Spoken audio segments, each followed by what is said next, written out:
नमस्कार दोस्तों, मैं मोहित अवस्थी आप सभी लोगों का अपने चैनल पे बहुत-बहुत स्वागत करता हूं। और आज देखिए एक ग्लैंड है, बहुत महत्वपूर्ण ग्लैंड है, एड्रिनल ग्लैंड जिसे क्या कहते हैं अधिवृक्क ग्रंथि। हेडिंग एक बना लीजिएगा, अधिवृक्क ग्रंथि को क्या कहते हैं अधिवृक्क ग्रंथि। अधिवृक्क अधिवृक्क ग्रंथि, एड्रिनल ग्लैंड। इस एड्रिनल ग्लैंड के बारे में मैंने आपको बताया होगा, हो सकता है अभी कुछ नहीं बताया। एड्रिनल ग्लैंड जो होती है वो किडनी के ऊपर पाई जाती है। कहाँ पाई जाती है? किडनी के ऊपर पाई जाती है। देख लीजिएगा, अधिवृक्क ग्रंथि किडनी के ऊपर पाई जाती है या वृक्क के ऊपर पाई जाती है। किडनी के ऊपर पाई जाती है। कहाँ पाई जाती है? किडनी के ऊपर पाई जाती है।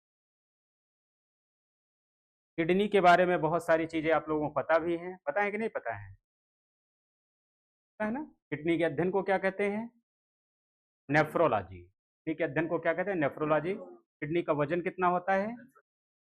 तो 40 ग्राम, है ना? और किडनी की क्रियात्मक और संरचनात्मक इकाई क्या है तो क्या बताएंगे? नेफ्रॉन। किडनी की क्रियात्मक और संरचनात्मक इकाई क्या है? नेफ्रॉन। और नेफ्रॉन में एक प्याली नुमा संरचना पाई जाती है जिसके बारे में हमने क्या बताया? फोमेन संपुट। उसी में क्या होता है? अल्ट्रा फिल्ट्रेशन या अति सूक्ष्म छनन का कार्य संपन्न होता है। किडनी का कार्य क्या होता है? रक्त को छानना, है ना? रक्त को छानने को ही क्या कहते हैं? वास्तव में डायलिसिस कहते हैं। डायलिसिस होता है कि नहीं होता है? ब्लड का फिल्ट्रेशन ही क्या कहलाता है? डायलिसिस कहलाता है।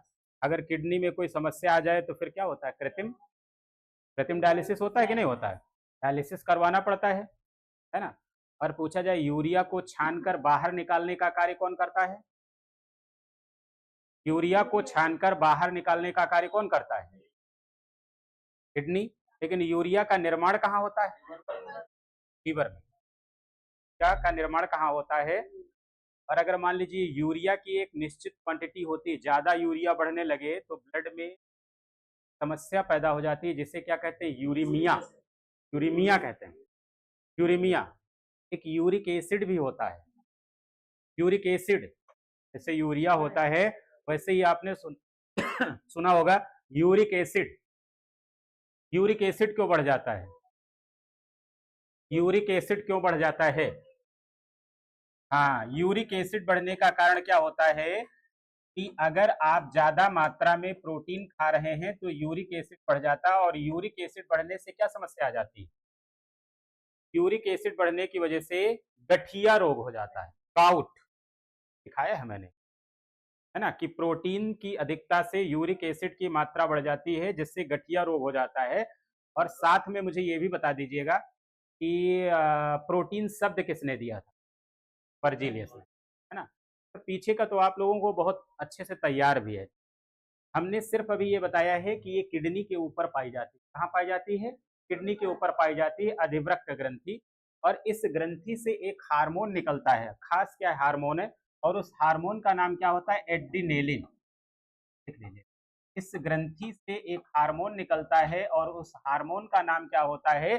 एड्रीनेलिन, है ना? कौन सा हार्मोन निकलता है? एड्रिनल ग्लैंड से एड्रीनेलिन हार्मोन निकलता है। एड्रिनल ग्लैंड से एड्रीनेलिन हार्मोन निकलता है। कौन सा हार्मोन निकलता है? क्या बताएंगे? एड्रीनेलिन हार्मोन निकलता है। एड्रिनल ग्लैंड से एड्रीनेलिन हार्मोन निकलता है। इसी के बारे में एक खास बात है जो आपसे बार बार पूछा जाता है, इसे क्या कहते हैं? 3F hormone. क्या कहते हैं? 3F hormone. 3F का मतलब क्या होता है? 3F का मतलब क्या होता है? एक F हो जाएगा फियर। फियर का मतलब क्या हो जाएगा? डर। और दूसरा क्या हो जाएगा? फ्लाइट। फाइट, फ्लाई, है ना? यानी कहने का मतलब डरो, लड़ो, उड़ो। मतलब इस हार्मोन्स का कार्य है। इस हार्मोन्स को 3F हार्मोन कहते हैं। एक F का मतलब क्या हो जाएगा? फियर। दूसरे का मतलब क्या हो जाएगा? फ्लाई, उड़ना, है ना? और अगले का क्या हो जाएगा? फाइट, लड़ो, है ना? इसीलिए इसको लड़ो और उड़ो हार्मोन भी कहते हैं। ज्यादा फेमस क्या है? फाइट। लड़ो और उड़ो हार्मोन भी कहते हैं।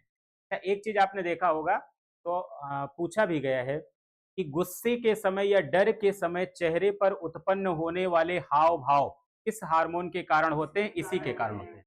जैसे अगर कभी आप गुस्सा हो गए हैं, गुस्से के समय कहीं ना कहीं आपके चेहरे की भाव भंगिमा बदल जाती है। बदल जाती है कि नहीं बदल जाती है ना? आंखें थोड़ा क्या हो जाएंगी, लाल हो जाती हैं, चेहरा भी क्या हो जाता है, लाल। डर में भी कुछ ऐसा होता है कि जैसे लगता है हम सिकुड़ जैसा गए हैं, है ना? और खुशी में देखिए कितना खिले खिले रहते हैं, लवलेश सर खिले खिले रहते हैं। तो लिख लीजिएगा, गुस्सा या डर के समय उत्पन्न होने वाले हाव भाव, गुस्सा या डर के समय उत्पन्न होने वाले हाव भाव किसी हार्मोन के कारण होते हैं। गुस्सा या डर के समय उत्पन्न होने वाले हाव भाव किसी हार्मोन के कारण होते हैं। गुस्सा या डर के समय उत्पन्न होने वाले हाव भाव किसी हार्मोन के कारण होते हैं। कौन से हार्मोन के कारण होते हैं? एड्रिनेलिन हार्मोन के कारण होते हैं। गुस्सा या डर के समय